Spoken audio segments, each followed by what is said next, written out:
Cette semaine, on est dans notre série Le Divin en nous. Cette semaine, j'ai écrit une lettre hebdomadaire. Ceux qui ne la reçoivent pas, vous pouvez juste laisser vos coordonnées à Ginette en arrière, puis je vais vous rajouter dans la liste. Pendant la pandémie, j'en ai envoyé une à tous les jours, pendant 2 ans de temps. Mais là, c'est une fois par semaine. Et cette semaine, j'envoyais dans une petite série que je fais, Le vrai bonheur, la parole qui dit « Heureux ceux qui font preuve de bonté, car on sera bon pour eux » ou quelque chose comme ça. Il y a une version qui dit « Car Dieu sera bon pour eux », mais la version originale dit « Parce qu'ils recevront de la bonté ». On sait que ça vient de Dieu, tout ce qui est bon, que ce soit par une personne ou non, ça vient de Dieu. Mais lorsque j'écrivais ma lettre, je me rendais compte que heureux ceux qui font preuve de bonté, c'est pas évident à tous les jours, n'est-ce pas? On ne réussit pas à tous les jours à être bon. À moins qu'il y ait quelques exceptions dans la salle. C'est bon d'être bon, mais ce n'est pas toujours facile. Et je me disais, on a tellement besoin de Dieu qui nous transforme pour devenir bon comme on voudrait être bon. Hein? Et encore plus comme Dieu voudrait qu'on devienne bon. Et savez-vous pourquoi Dieu veut qu'on soit bon? Bien, parce qu'il est bon. Ça, c'est écrit dans la Bible même. Parce qu'il nous aime. Puis il sait qu'on est bien dans notre peau quand on est bon. Puis quand on n'est pas bon, on n'est pas bien dans notre peau. Vous êtes d'accord avec moi? Notre papa, il veut qu'on soit bien dans notre peau. Et il nous transforme peu à peu dans sa bonté, à son image. Et c'est pour ça que le thème de cette année, c'est « Créer à son image ». On veut vraiment explorer tout ce qui concerne à être créé à l'image de Dieu. Et on est dans une série en ce moment qui est « Le divin en nous ». Quand j'ai commencé cette petite série-là, je vous ai apporté le fait que lorsque Dieu a créé l'homme et la femme, il l'a créé à son image, et pour ça, l'être humain a plein de caractéristiques de Dieu. Mais lorsque on est né de nouveau, lorsqu'on est venu à Jésus, lorsqu'on a vécu l'œuvre surnaturelle et miraculeuse de la nouvelle naissance, soudainement, quelque chose s'est transformé en nous. La première des choses, on s'est rendu compte qu'on n'était vraiment pas créé à l'image de Dieu. On l'était, mais on s'est aperçu. En tout cas, moi, je me suis aperçu qu'il y avait plein de choses en dedans de moi qui n'étaient pas vraiment à l'image de Dieu, qui n'étaient pas beaux et qu'il fallait que ça change. Donc, l'Esprit Saint m'a convaincu que j'avais des choses à transformer. Mais ce qui est extraordinaire, c'est qu'il s'est mis à l'œuvre pour me transformer. Et le divin en nous, c'est ça. C'est Dieu qui est en nous et qui nous transforme. Mais la réalité de la vie, c'est que même lorsqu'on vient à Jésus puis qu'il commence cette œuvre de transformation intérieure, ce changement de logiciel, comme le message que je vous ai apporté, même lorsqu'il fait ça, ça ne marche pas tout le temps. Des fois, on se rend compte que ça ne va pas assez vite. Des fois, on se rend compte qu'on prend un break de cette transformation-là pour vivre d'autres choses que le monde a à nous offrir. Et finalement, on se rend compte qu'on n'est pas heureux, on revient. Et l'œuvre de Dieu continue parce que Dieu, il ne nous lâche jamais. Lui, il est fidèle, il est bon et il nous aime. Amen. Donc, Dieu a pourvu, bien entendu, des façons pour nous transformer. Le divin en nous, ça ne se fait pas tout seul. OK? En fond, je contredis d'autres messages où j'ai déjà dit que ça se faisait tout seul. Parce que les deux sont vrais. Ça se fait tout seul dans le sens qu'il ne faut pas forcer. L'Esprit Saint fait son œuvre. Mais ça ne se fait pas tout seul parce qu'il faut vouloir. Parce qu'il faut chercher Dieu. Parce qu'il faut aller vers Dieu pour pouvoir recevoir de son Esprit. Et ce matin, j'avais à cœur qu'on parle d'une des choses que Dieu a préparées de longue date, un sujet qui m'intéresse beaucoup et que Dieu a préparé de longue date pour pouvoir nous transformer à la stature parfaite de Jésus-Christ. Dans Éphésiens, Paul parle aux chrétiens puis il leur dit « Jusqu'à ce que vous, il donc dit Dieu fait des affaires, jusqu'à ce que nous parvenions tous à l'unité de la foi, à la connaissance du Fils de Dieu, à la maturité de l'adulte et la mesure de la stature parfaite de Christ. » Êtes-vous d'accord que Jésus est beau? Hein? Même les non-croyants sont d'accord que Jésus, ça a été un personnage extraordinaire. Et la promesse que Dieu nous fait, c'est de nous transformer à la stature parfaite de Christ. Moi, j'ai hâte, en tout cas. Ça s'en vient. Amen. Donc, c'est son plan, c'est qu'on soit comme lui. Moi, c'est ce que je veux. Puis je pense que c'est ce que vous voulez aussi. Le royaume des cieux est quand même incroyable quand on y pense. Je reviens à ce verset-là qui m'a inspiré cette semaine. « Heureux ceux qui font preuve de bonté, car ils recevront de la bonté. » Donc, on est bon, on est satisfait dans notre âme, on est heureux. On fait du bien autour de nous autres. On reçoit de la bonté, on est bien heureux, puis on continue. Hein, ça, c'est le royaume des cieux. Hein? C'est ce qu'on va vivre pour l'éternité. Donc, Dieu a juste des bonnes choses pour nous autres. Mais ce n'est pas facile. C'est pas facile. Il y a plein d'événements dans notre vie qui nous arrivent, plein de choses qui se passent en dedans et qui nous montrent qu'on a du chemin à faire. On a besoin d'une recette. Qui aime les recettes?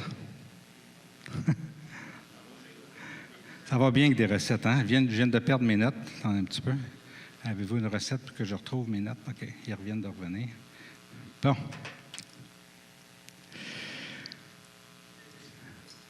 Vous avez vu ça que Dieu nous a donné plein de recettes, en fait.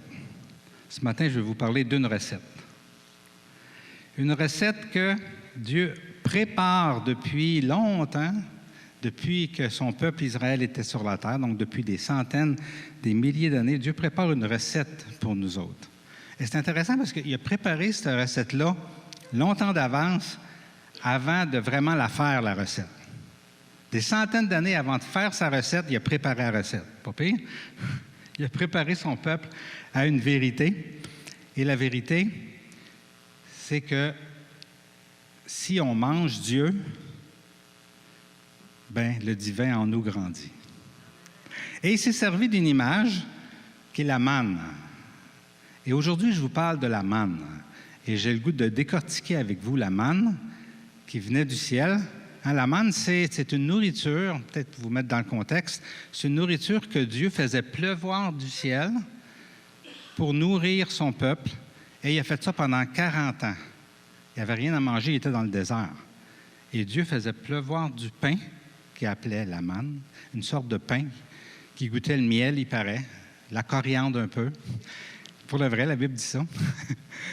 En tout cas, il paraît que c'était bon, mais c'était surtout très bon pour la santé, sûrement. Hein? Si c'est Dieu qui a fait la recette, ça devait être bon pour la santé.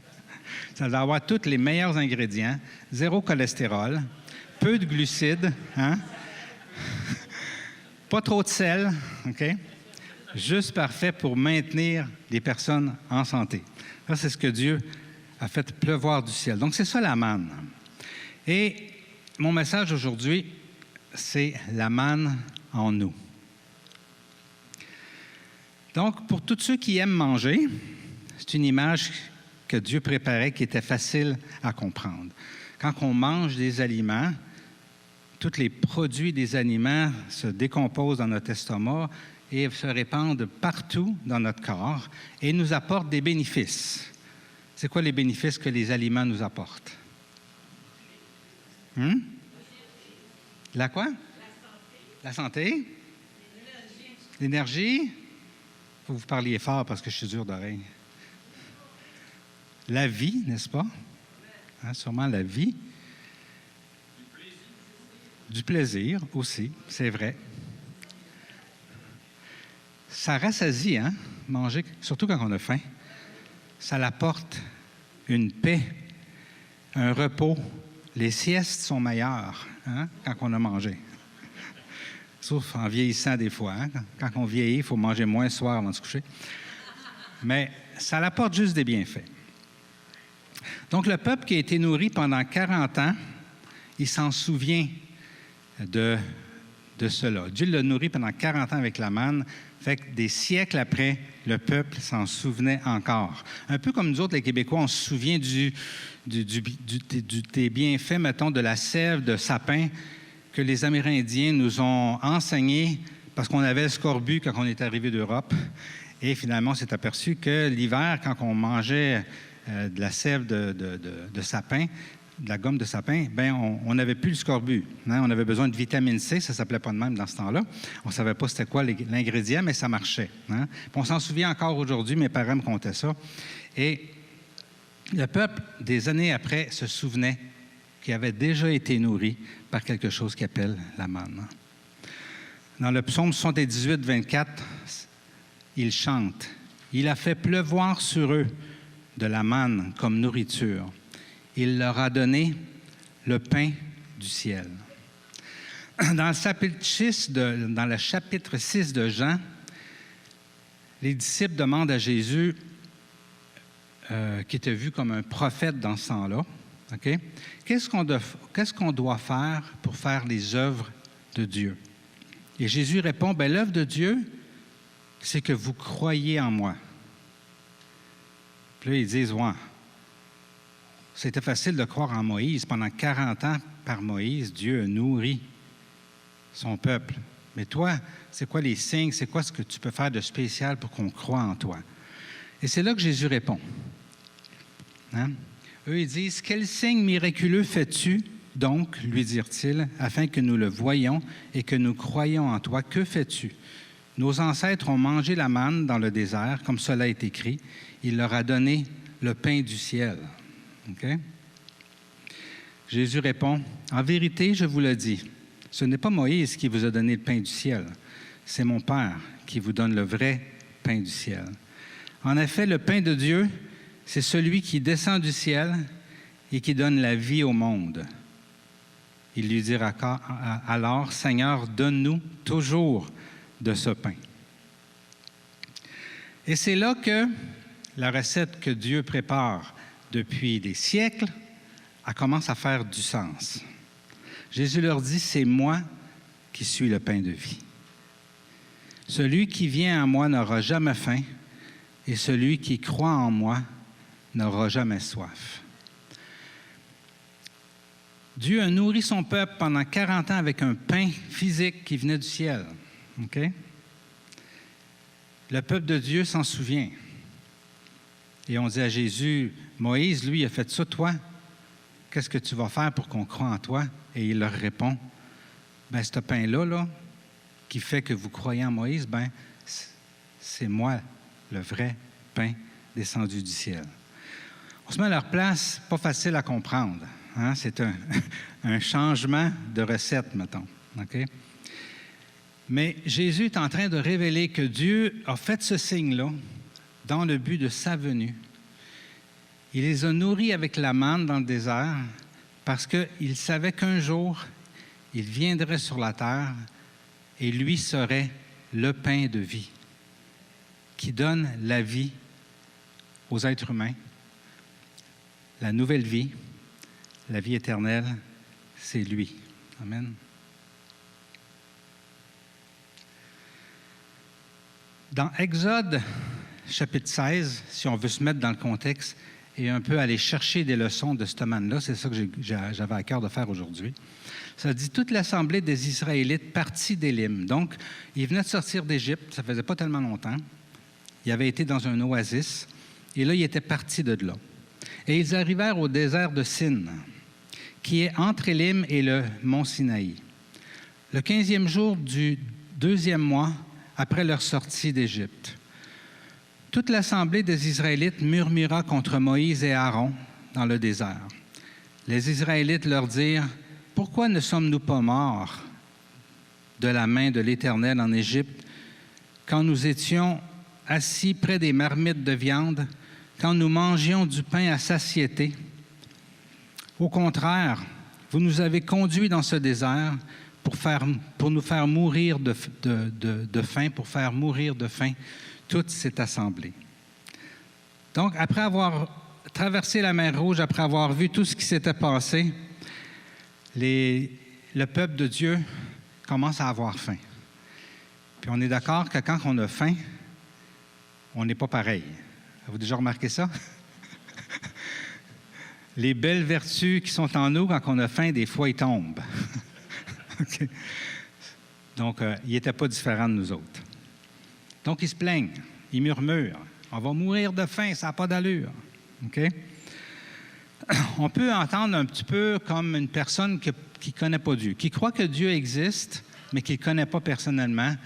Des choses qu'on entend souvent aujourd'hui. Ah, si Dieu existait, hein, ça n'arriverait pas. Si Dieu était vraiment bon, si Dieu était Dieu, si j'étais Dieu, moi, je ne ferais pas ça de même. Hein, c'est des choses qu'on entend souvent. Donc, ils avaient vu des interventions divines, OK? Ils avaient vu Dieu les sauver des Égyptiens, mais ils avaient faim.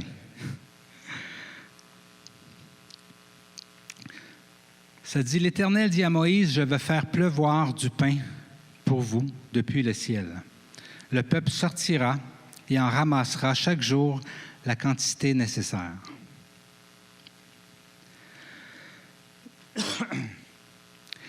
Dieu avait décidé de nourrir son peuple. Okay? Mais c'est intéressant quand on sait, c'est en prévision de pouvoir un jour nous nourrir puis qu'on puisse comprendre et se servir de cette leçon de la manne.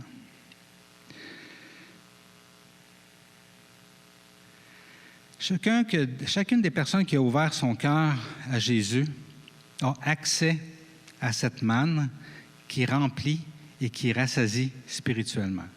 Hein? Donc, Dieu répond à un besoin primaire.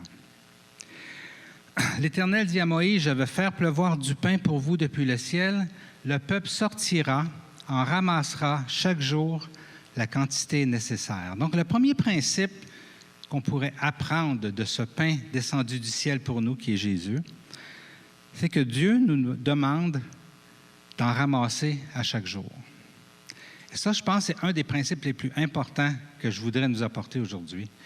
C'est qu'on ne peut pas s'asseoir sur ce qu'on a ramassé hier. Dieu veut qu'on ramasse du pain à chaque jour. Le pain est là. Il est disponible. Dieu l'a fait descendre du ciel. Mais Dieu veut qu'on aille le ramasser. Il veut qu'on aille le chercher par tous les moyens qu'il nous a donnés. Je vais faire un résumé, mais vous les connaissez. La plupart d'entre vous, tous ces moyens-là, des moyens qui sont évidents, mais qu'on n'a pas tout le temps de faire, hein, que ce soit la prière, la louange, venir à l'assemblée, la parole de Dieu, des fois le jeûne quand c'est nécessaire, peu importe, c'est de chercher Dieu, OK? Dieu veut qu'on le fasse régulièrement. Sinon, ça ne marche pas. Sinon, on n'est plus en santé. Sinon, on devient malade. On devient dysfonctionnel. Donc, le premier principe, c'est le pain quotidien. On veut être vivant, on veut être en forme, plein d'énergie. On ne veut pas être confus. On s'entend que quand on manque de nourriture, des fois, on vient mélanger. On ne pense pas pareil. On veut être alerte, on veut être vigilant. On veut être intelligent. Hein? La nourriture, ça entretient notre cerveau. On veut être rempli de sagesse. On veut être victorieux. On veut faire les bons choix à chaque jour, mais il faut se nourrir à chaque jour de notre vie. Okay? Il n'y a pas d'autre moyen. Ça ne marche pas autrement. C'est un principe que Dieu a établi depuis longtemps. On a besoin de cette manne à tous les jours. On veut être rassasié, on veut être en paix. Le pain quotidien est essentiel. Dieu, donne-nous notre pain quotidien. Hein, ça fait partie de la prière que Jésus a enseignée à ses disciples. C'est sûr que des fois, on a interprété différemment, certaines dénominations chrétiennes ont interprété différemment ce pain quotidien-là, en pensant souvent à la communion. J'ai fait exprès aujourd'hui, j'ai dit, je n'amènerai pas la communion, parce qu'on va aller chercher quelque chose de plus loin que le pain qu'on mange et que le vin qu'on prend. Fait que j'ai dit, on ne prépare pas de communion aujourd'hui. On va aller chercher d'autres choses. Le pain et le vin, ça représente, faites ceci en mémoire de moi, ça représente Jésus qui a donné son corps pour nous et qui nous a permis d'avoir le pain du ciel, comme on va voir tantôt. Okay? Mais ce n'est pas le pain de vie. Okay? Puis il y a certaines dénominations qui disent qu'il faut prendre l'hostie régulièrement pour pouvoir avoir toujours ce pain en dedans de nous. Okay? Et c'est basé sur certains passages, mais ce que Jésus voulait dire ici, c'est qu'il faut aller le chercher, lui, son esprit. C'est ce pain-là qu'on a besoin de se nourrir régulièrement.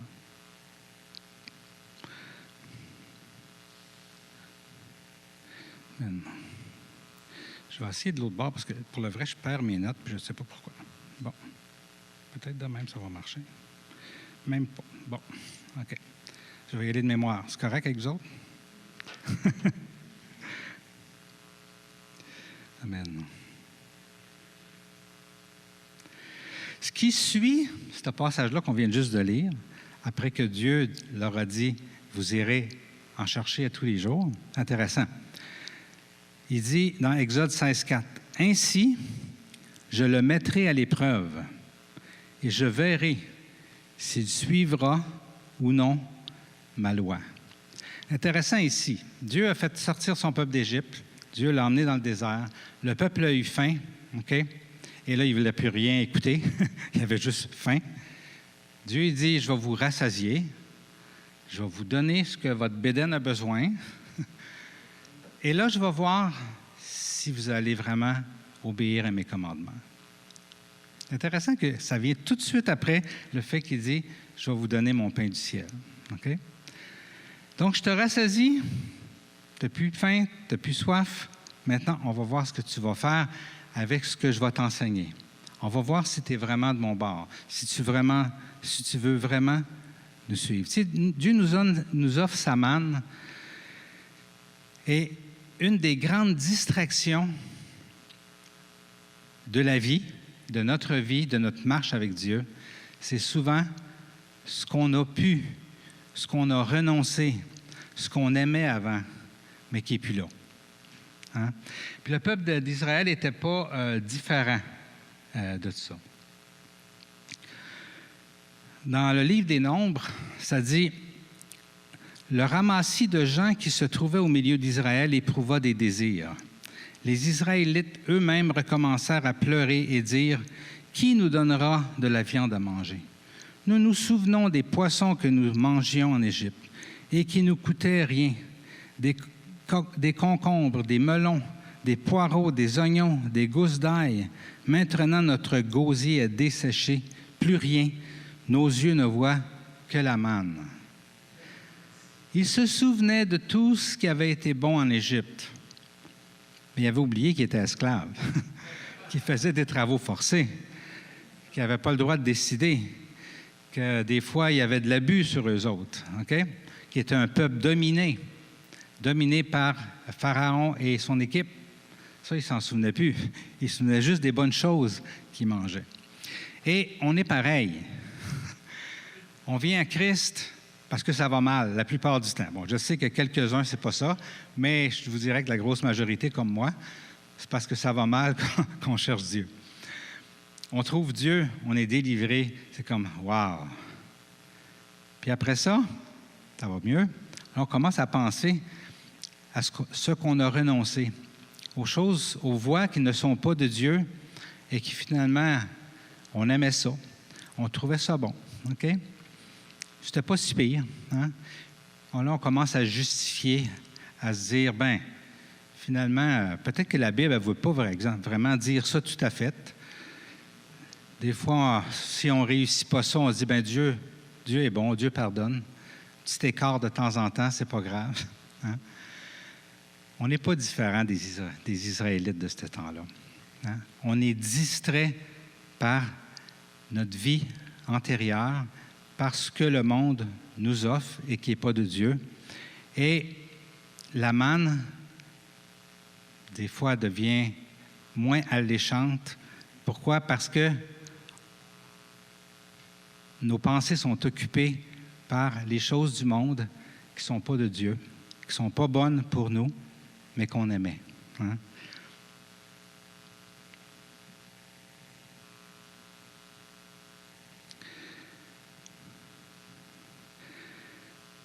Moïse, il revient là-dessus après les 40 ans dans le désert.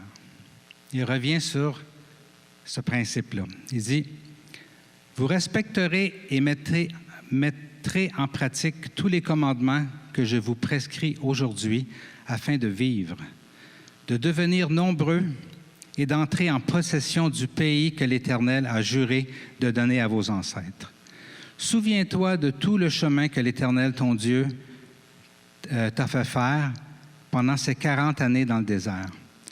Il répète ici, « Il voulait t'humilier et te mettre à l'épreuve pour connaître les dispositions de ton cœur et savoir si tu respecterais ou non ses commandements. Il t'a humilié, il t'a fait connaître la faim et t'a nourri de la manne que tu ne connaissais pas et que tes ancêtres non plus n'avaient pas connue, afin de t'apprendre que l'homme ne vit pas de pain seulement, mais de tout ce qui sort de la bouche de Dieu. » Déjà, l'Évangile apparaît ici, des centaines d'années avant que Jésus vienne. Dieu est déjà en train de dire, ce que vous avez vécu pendant 40 ans, c'est un présage de ce qui s'en vient. Vous avez besoin de la parole de Dieu pour vivre. Vous ne pouvez pas vivre juste de nourriture physique. Vous ne pouvez pas vivre juste d'une manne physique, mais vous avez besoin de la parole de Dieu. Et déjà, Dieu préparait son peuple. Et dans les années qui ont suivi, dans les siècles qui ont suivi jusqu'à Jésus-Christ, préparait son peuple à se rendre compte qu'il y a un besoin primaire que l'être humain a besoin. Et c'est la parole de Dieu. C'est cette manne qu'on doit aller chercher à tous les jours. Amen. On vit beaucoup d'épreuves, mais malgré ces épreuves-là, Dieu continue de nous donner la manne. Dieu est fidèle. Le pain du ciel, son esprit, sa paix par Jésus-Christ. Dieu nous regarde aller. Est-ce que mon fils et ma fille vont continuer de me suivre juste avec la manne que je lui donne? Ou est-ce qu'il va se couper de la manne en se souvenant d'autres choses qu'il aimait avant, qu'il n'a plus maintenant, mais qu'il voudrait vivre encore? Dans l'Apocalypse, Dieu parle à une église. Il leur dit, « Vous êtes une église de foi. Vous faites les choses correctes. » C'est dans Apocalypse 2. Ouais. Il dit, vous faites ce qui est correct. Vous êtes une église de foi, vous vous réunissez, vous étudiez ma parole, mais j'ai quelque chose contre vous. Vous avez laissé rentrer le péché dans votre église.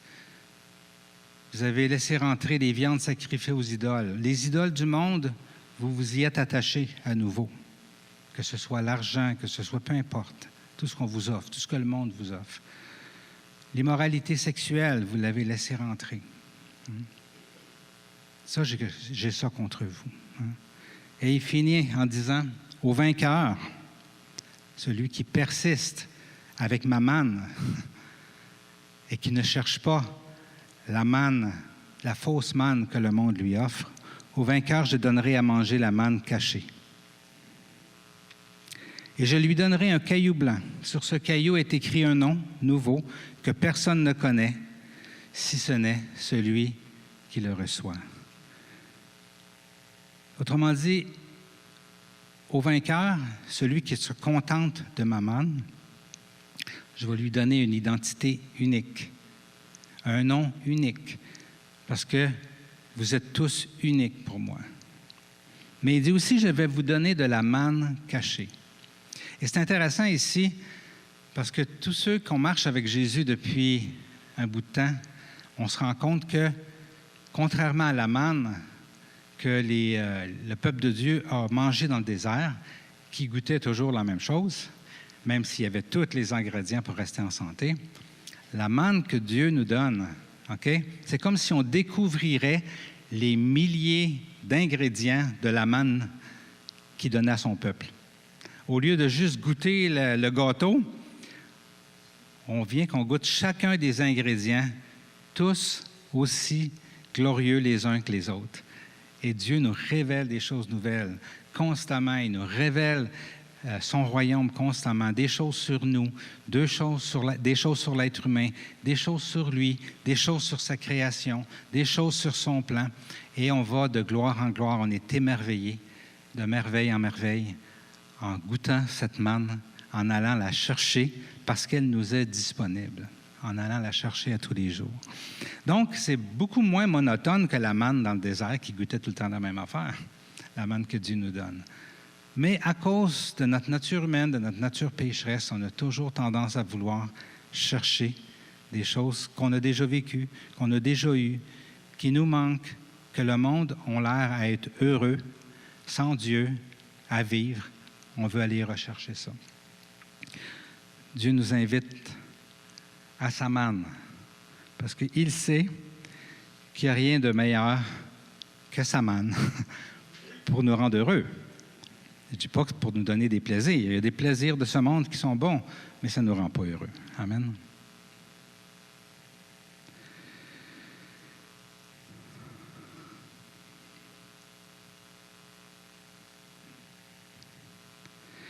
On oublie, lorsqu'on consomme la manne, ce que les Israélites oubliaient lorsqu'ils étaient tannés de manger le manne.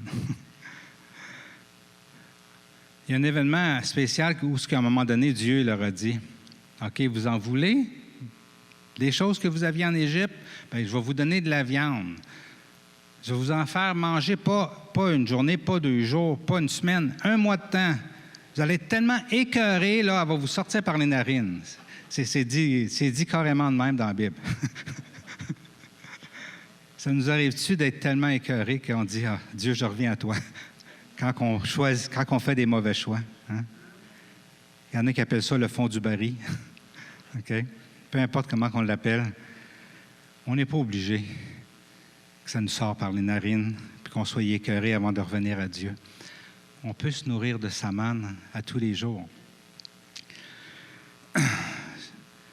Ce que les Israélites, en mangeant leur manne, avaient oublié, c'est qu'ils ne mangeraient pas juste la manne toute leur vie. Dieu leur avait promis quelque chose. Il leur avait promis une terre où ils arriveraient là, et sur cette terre coule le lait et le miel. Et lorsque les espions sont allés visiter cette terre,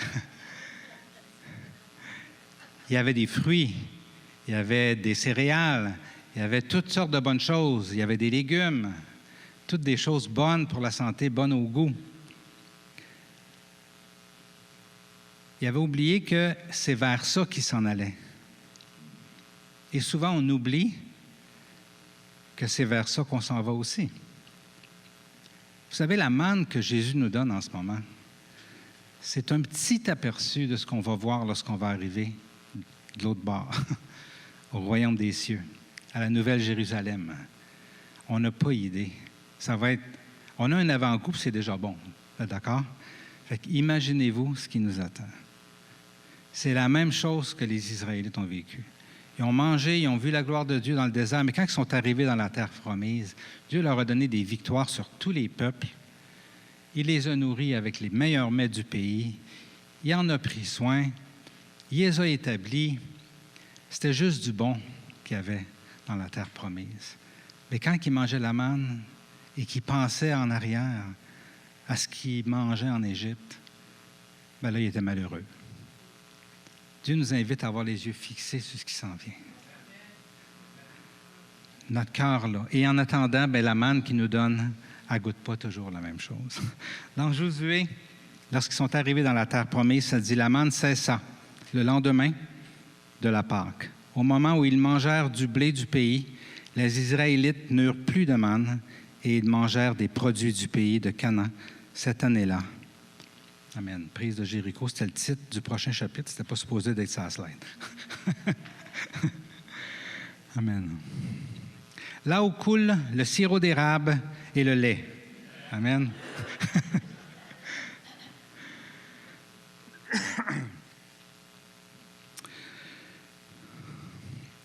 Pour revenir à notre sujet du divin en nous, de la recette de la manne, OK? On doit donc aller en chercher chaque jour. Moïse leur dit que personne n'en laisse jusqu'au matin. Ils n'écoutèrent pas Moïse, et certains en laissèrent jusqu'au matin. Mais il s'y mit des vers, et cela devint infect. Ça peut être difficile de faire un parallèle ici. la parole de Dieu, si on la garde jusqu'au matin, il va se mettre des verres et elle va devenir infecte. Je pense que ce n'est pas tout à fait ça qui se passe. Mais ça se passe quand même d'une autre façon. Qu'est-ce qui se passe si on ne se nourrit pas constamment de chercher la manne descendue du ciel qui est en Jésus-Christ? Bien, c'est nous qui devenons amers, insatisfaits, chialeux, religieux, parfois légalistes, plein de jugements, hein? Dysfonctionnels, je vous dirais. On devient dysfonctionnel. Pardon? Puis on finit aussi par s'éloigner. Mais ça ne paraît pas toujours à l'extérieur, parce qu'on demeure religieux avec les vraies paroles, mais en dedans, ça sent moins bon. Hein? C'est la même chose qui se passe si on ne se nourrit pas régulièrement, si on ne veut pas chercher cette manne régulièrement, la manne qui vient du ciel. Un autre principe, c'est le 7e jour, pour nous qui est dimanche. Dieu leur a dit, le 6e jour, ils prépareront ce qu'ils auront apporté, c'est-à-dire le double de la portion ramassée à chaque jour. Et ça dit, celui-ci leur dit, c'est ce que l'Éternel a ordonné. Demain est le jour du repos, le sabbat consacré à l'Éternel. Faites cuire ce que vous avez à faire cuire, faites bouillir ce que vous avez à faire bouillir, mettez-le en réserve jusqu'au matin, et mettez en réserve jusqu'au matin tout ce qui restera. Et ils le laissèrent jusqu'au matin, comme Moïse l'avait ordonné. Et cela ne devint pas infect, et il ne s'y mit pas de verre. Intéressant, ce passage-là.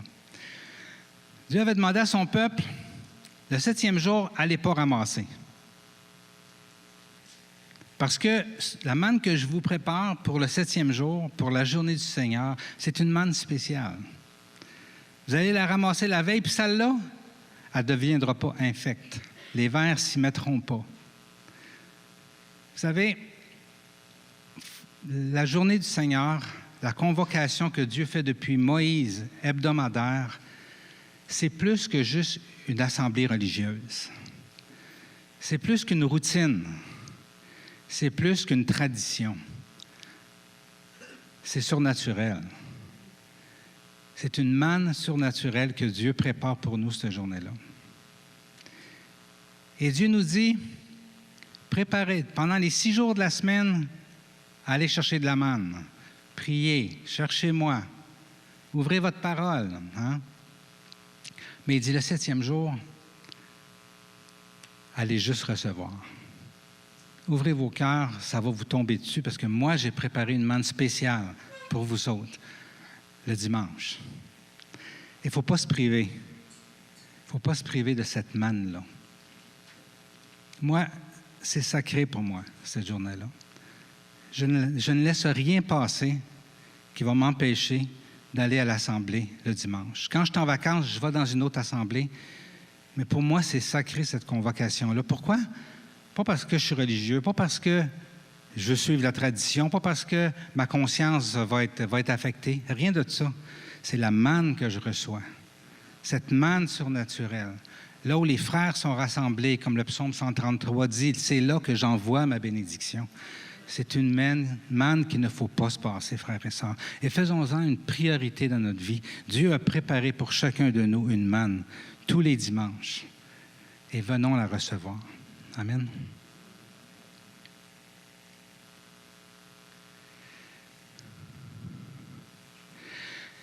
Il y a un endroit, par contre, où la manne ne pourrit jamais.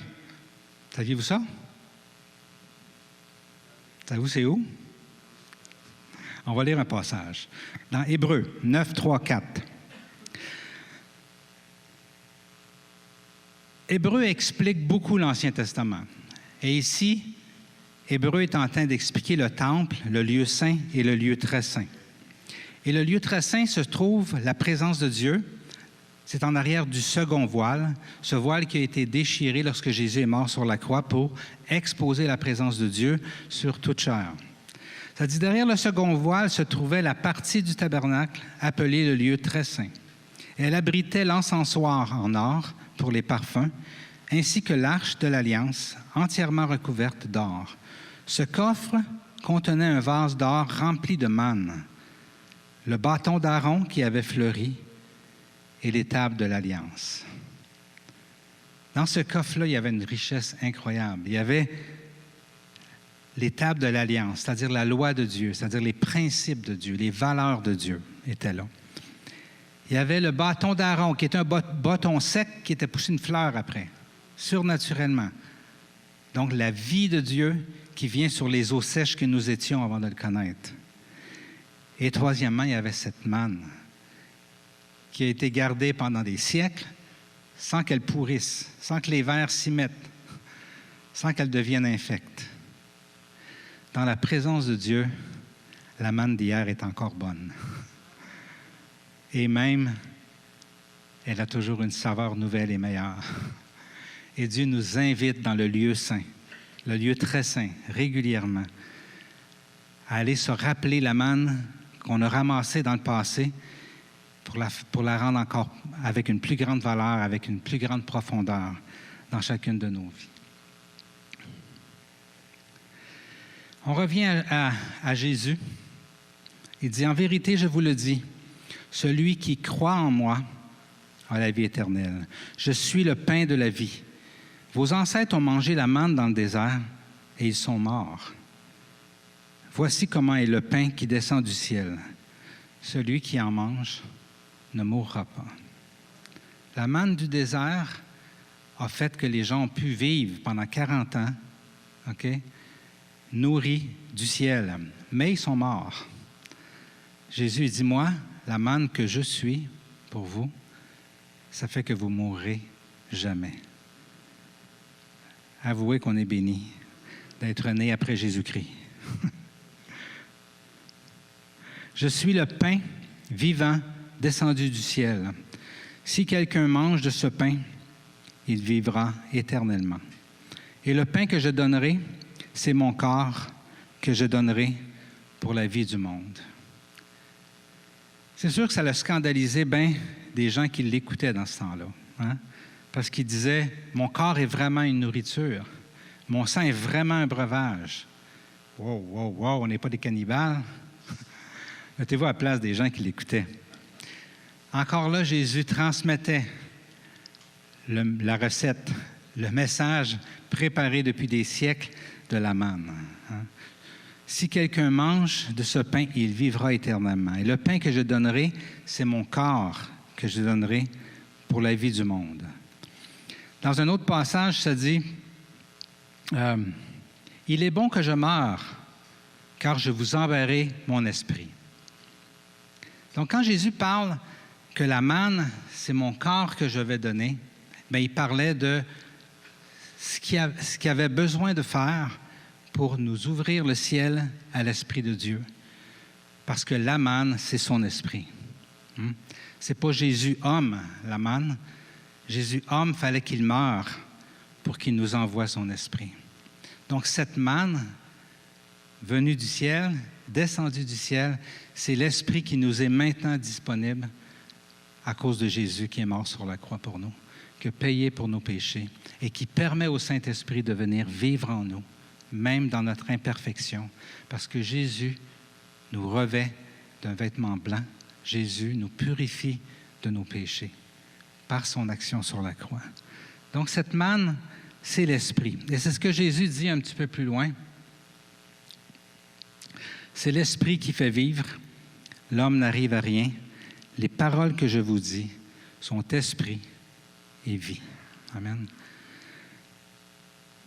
Cette manne annoncée depuis des siècles au peuple de Dieu, Dieu pensait à vous autres lorsqu'il préparait ça, parce qu'il savait que vous auriez accès à la vraie manne qui donne la vie éternelle et qui fait que cette manne, par cette manne, on ne mourra jamais. On a besoin d'aller chercher la manne régulièrement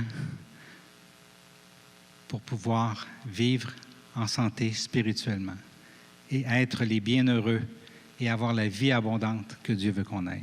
Amen. Elle est disponible. Jésus a ouvert le ciel. Elle tombe du ciel, elle est là. C'est à nous d'aller la chercher.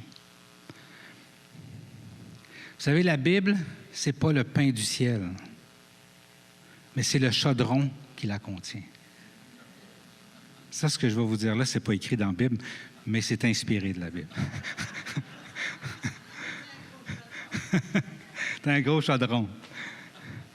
La prière, ce n'est pas le pain du ciel, c'est la fourchette pour en manger. La louange, ce n'est pas le pain du ciel, c'est l'assiette dans laquelle ce pain nous est servi. Les petits groupes, ce n'est pas le pain du ciel, c'est le cuisinier qui le prépare.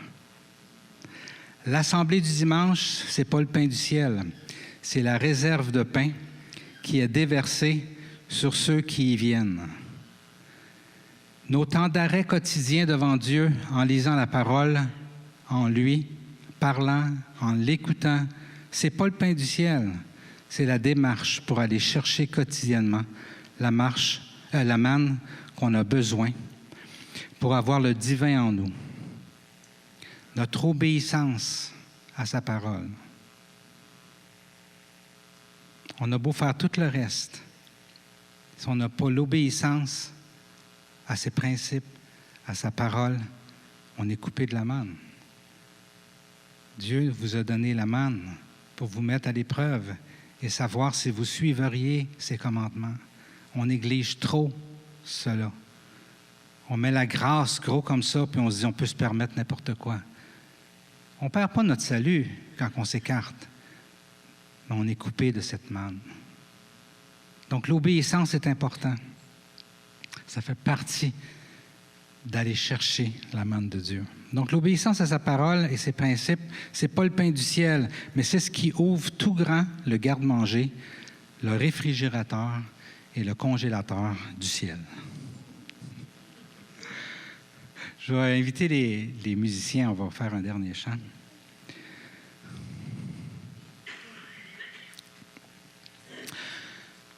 Et je finis avec ce texte-là de Jean 6.